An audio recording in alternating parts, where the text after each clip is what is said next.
O fenótipo gengival é considerado como um aspecto da gengiva que indica uma dimensão passível de ser mudada ao longo do tempo, dependente de uma combinação multifatorial de características genéticas, fatores ambientais e intervenção clínica e que pode ser específica do local. Fenótipo gengival pode ser um fator influenciador importante na previsibilidade e, consequentemente, no sucesso dos diversos tratamentos odontológicos e nas diferentes especialidades. Fenótipos gengivais, classificados como finos, estão mais correlacionados ao aparecimento de recessão gengivais, deiscência e fenestração ósseas, além de apresentarem menor resistência a traumas durante a escovação. Também estão relacionados a menor previsibilidade pós-cirúrgica e, em se tratando de estabilidade tecidual, o que resulta em maior dificuldade de manutenção de retalhos e formação de papilas adjacentes a implantes imediatos. Por outro lado, o fenótipo espesso parece ser mais resistente ao trauma mecânico e apresenta maior estabilidade do ponto de vista pós-cirúrgico. Assim, conhecendo as características dos tecidos periodontais, há maior chance de melhorar nossos planejamentos e decisões técnicas para a escolha dos procedimentos cirúrgicos envolvidos nos procedimentos de recobrimento radicular. Do ponto de vista clínico, existem dois mecânicos para avaliar a espessura da margem gengival. Utilizando a metodologia proposta, pode-se classificar o fenótipo gengival em fino ou espesso, baseando-se na translucidez da sonda periodontal. Ao ser posicionada no sulco gengival, se a sonda periodontal for visualizada através do tecido, o fenótipo é categorizado como fino. Caso contrário, é classificado como espesso. É de extrema importância um bom planejamento terapêutico se faz necessário o estudo do fenótipo gengival para um correto diagnóstico. Assim, é possível determinar os perfis do fenótipo gengival e compará-los em diferentes regiões da cavidade oral, levando em consideração parâmetros clínicos relacionados aos tecidos moles circunjacentes nos dentes anteriores, superiores e inferiores. Material e método. A amostra do estudo foi não probabilística e a amostragem constituiu de estudantes de odontologia acima de 18 anos de idade com estado de saúde clínica e um periodonto íntegro, que não apresentasse perda de inserção, que a profundidade de sondagem fosse de até 3 milímetros, que o sangramento à sondagem acontecesse em menos de 10% dos sítios e a distribuição das características clínicas não houvesse perda óssea radiográfica. Que apresentaram também todos os dentes anteriores, superiores e inferiores e aceitaram o convite para participar da pesquisa. Não foram incluídos na pesquisa os indivíduos com restauração ou prótese na coroa dos dentes anteriores ou com aparelhos ortodônticos. Também não foram aceitos os fumantes, grávidas ou lactantes e pacientes submetidos à terapêutica medicamentosa com efeitos conhecidos sobre os tecidos periodontais, moles e voluntários que tivessem histórico de tratamento de periodontite. Para o cálculo amostral, foi considerada a proporção de fenótipos espesso e fino baseada no estudo de DeRoque, que obteve uma relação de 2/3 da gengiva espessa ao teste de transparência à sondagem, e o erro admitido foi de 10%, a eficácia de 5% e o poder do teste de 90%, totalizando 87 indivíduos. A amostra final ela foi constituída por 91 indivíduos. A coleta de dados. coleta de dados foi realizada no período compreendido entre janeiro e junho de 2015, nas clínicas do Departamento de Odontologia da Universidade Federal do Rio Grande do Norte, por um único examinador. Todos os pacientes foram submetidos à anamnese e ao exame clínico, e a análise e a descrição do fenótipo gengival foram realizadas a partir do teste de transparência à sondagem, nos incisivos centrais, superiores e inferiores, com uma sonda periodontal da Carolina do Norte. Os elementos dentários cujas transparências foram positivas através da margem gengival determinaram a classificação do fenótipo gengival em fino, e em casos contrários, o fenótipo era classificado como espesso. Coleta de dados. Continuando. Para a determinação da profundidade de sondagem, foi realizada a sondagem em 3 sítios de cada um dos 6 elementos anteriores, superiores e inferiores, com registro estimado de até meio milímetro mais próximos, sendo então calculada a média aritmética para cada dente e para os restantes anteriores, superiores e inferiores. Para medir a faixa de mucosa ceratinizada, tomou-se a medida do ponto mais coronal da margem gengival de cada elemento dentário até a junção mucogengival com auxílio da sonda periodontal. O teste de espessura gengival constituiu na inserção de um espaçador digital endodôntico cônico com cursor de silicone, na região média da gengiva inserida de cada um dos incisivos centrais superiores e inferiores, previamente anestesiada com anestésico tópico. Após esse procedimento, foram feitas mensurações com o uso do paquímetro digital e a exposição gengival ao sorrir foi medida também com sonda periodontal milimétrica, mensurando a distância de um ponto central da porção mais coronal da gengiva marginal dos incisivos superiores à borda inferior do lábio superior. Do resultado. Entre os 91 indivíduos, a maior frequência foi do sexo masculino, com idade média de 22 anos, e a variação entre 20 e 27 anos.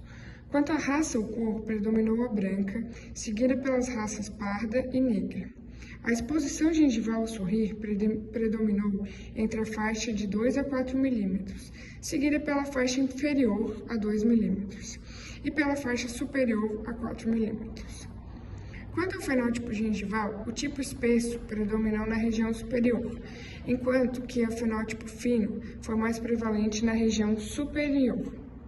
Em relação à tabela 1, a associação entre sexo e fenótipo gengival superior revelou que os indivíduos do sexo masculino exibiram um fenótipo gengival mais espesso, e o mesmo ocorreu ao ser analisada a associação entre a exposição gengival ao sorrir e fenótipo gengival superior, em que foi visto que os indivíduos com fenótipo espesso possuíram exposição maior que 2 milímetros.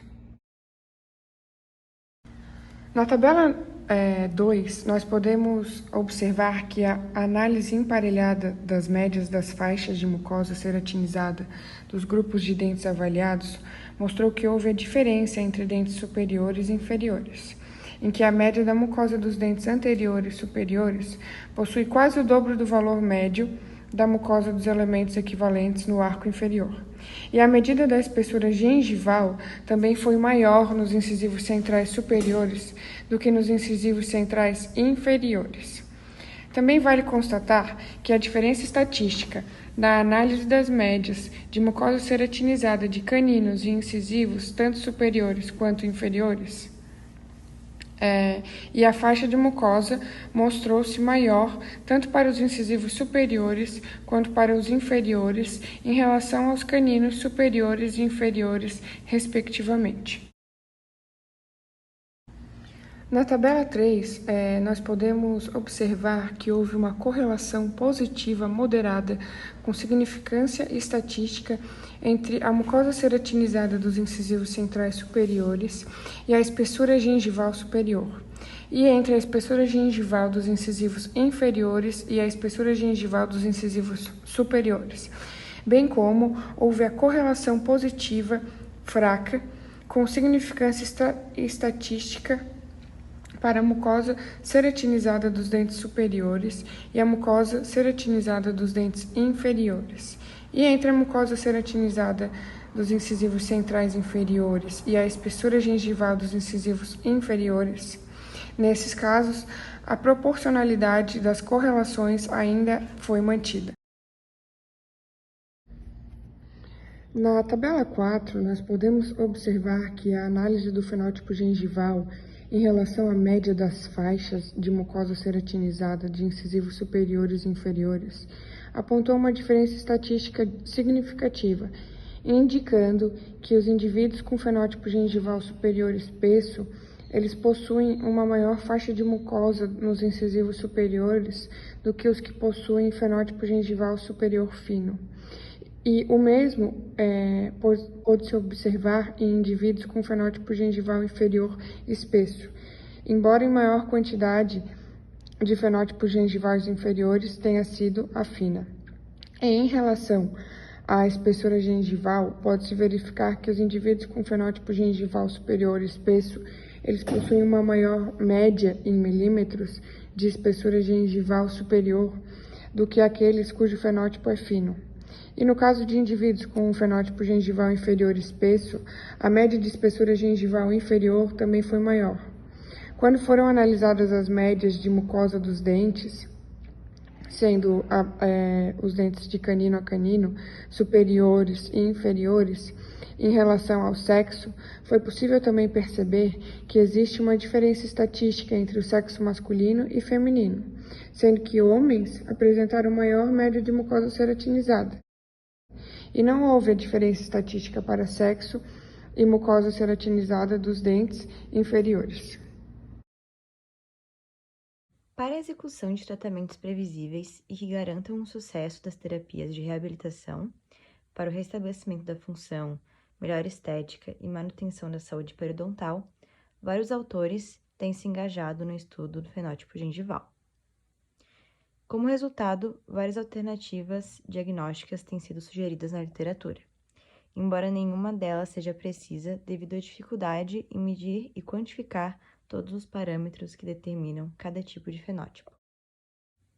Entre os estudos, tem se destacado o método de classificação proposto nos estudos de De Roock, em que o fenótipo gengival é determinado pelo teste de transparência, a sondagem e incisivos centrais superiores. Estes encontraram a prevalência de 63% e 50% para fenótipos gengivais com gengiva espessa, respectivamente. O presente estudo encontrou uma prevalência de aproximadamente 60% para o fenótipo espesso, corroborando os dados de De Roock. Outros estudos que reproduziram essa metodologia e que também classificaram os fenótipos em fino ou espesso concluíram que o teste de transparência sondagem é um método que, quando devidamente padronizado, é suficientemente reprodutível e confiável. Dentre as principais características encontradas após a determinação dos fenótipos nessas pesquisas, foi visto que o fenótipo gengival fino apresenta tecido mole mais delgado, com menor faixa de mucosa ceratinizada, papilas interdentais mais longas e estreitas.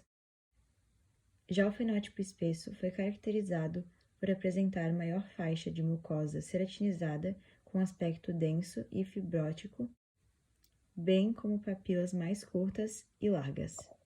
Ainda que os parâmetros contemplados pelos estudos sobre o fenótipo gengival sejam fidedignos, sabe-se que a arquitetura periodontal, por obedecer aos padrões fisiológicos do corpo humano, apresenta características geneticamente determinadas e dependem de fenômenos endógenos do organismo, como os que estão relacionados ao crescimento e envelhecimento, além das influências sofridas com perfil e posicionamento dos dentes.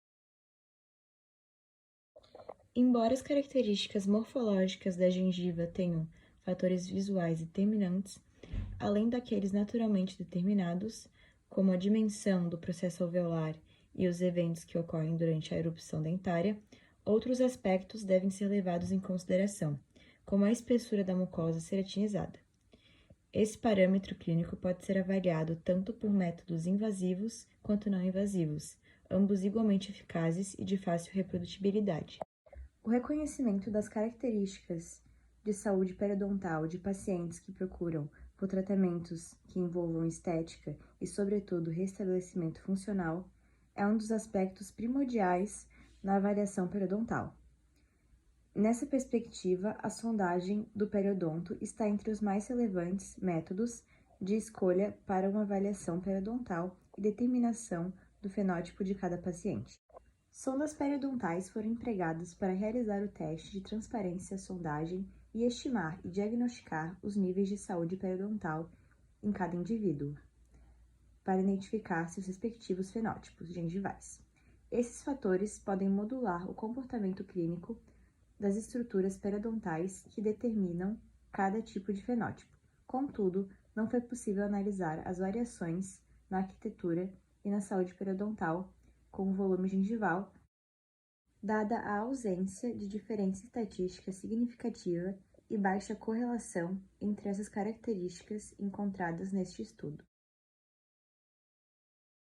Conclusão: verificou-se que a aferição da faixa de mucosa ceratinizada, bem como a espessura gengival, são parâmetros clínicos confiáveis e adequados à determinação do perfil de fenótipos gengivais em indivíduos periodontalmente saudáveis. Mais estudos que evidenciam a associação da exposição gengival ao sorrir e que determinam a influência direta da profundidade de sondagem na determinação do fenótipo gengival devem ser realizados.